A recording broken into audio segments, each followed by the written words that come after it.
Today we'll be trying to retape this rim, which came from the electric bike made by Leaf.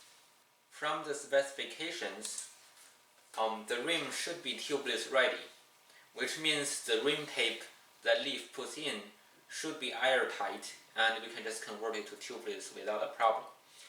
However, that's not the case for the front wheel. The rear wheel works perfectly, but the front rim developed a leak.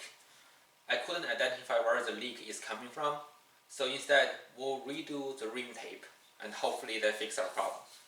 So real quick, there can be a couple different reasons why people want tubeless tire. On mountain bikes, tubeless tire can help avoid punctures because you got sealant in the tire, and if you do get a small puncture, the sealant can basically plug up the hole and prevent air from escaping. Also, bikes with tubeless tires can run at a lower tire pressure. That is because tubeless tire obviously do not have an inner tube. And on regular tube tires, you cannot run the tire pressure too low, otherwise you run the risk of what's called a snake bite.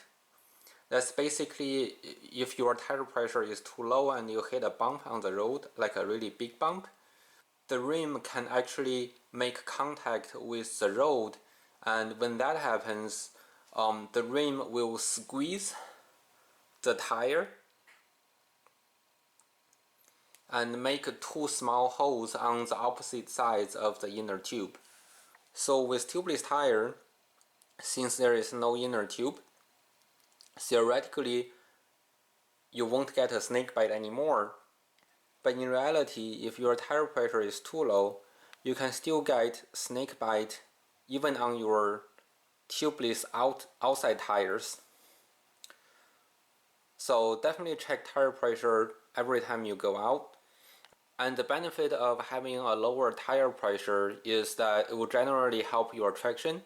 And that's the same on both mountain bikes and road bikes, although the benefit is arguably larger on mountain bikes.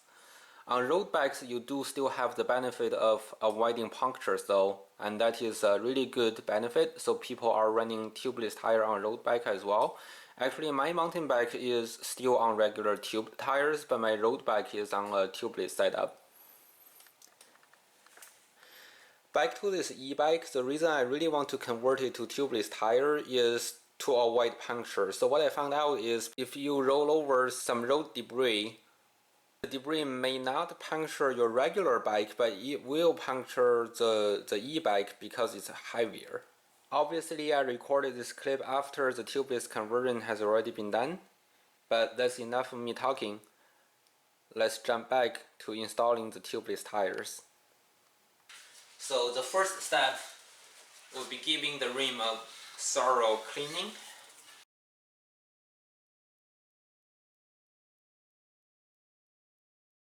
Next, we are going to remove the valve that we previously installed.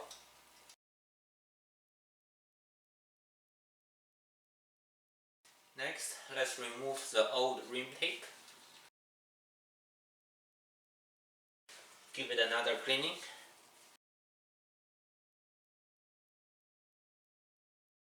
Next, we're going to apply the new rim tape. We're going to start from the opposite side of the valve stem. For installing the rim tape, I find it's the easiest to first put pressure on the tape, aim the tape to the center, and then just use your thumb following the same direction as the tape goes.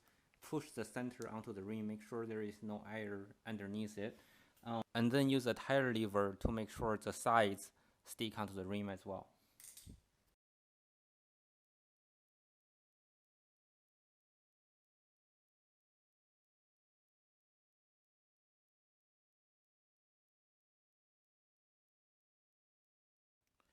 At the end, overlap the tape by 10 to 15 centimeters, then cut the tape. I'm putting on 2 layers of the rim tape because it's the first time that I tape a rim, and also I have so much tape lying around. Lastly, we're gonna put on a patch at the end of the rim tape. It just looks like a sticker to me, so I hope it actually does something. Lastly, we're gonna punch a hole on the rim tape for the valve stem to go through.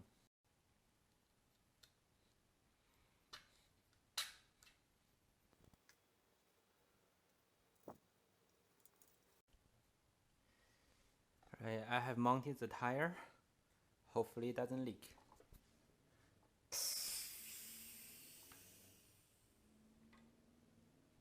Alright, just give it a shake. Overall, the tubeless conversion is pretty easy to do, and I cannot recommend them enough. So until next time, and happy DIYing. 再见。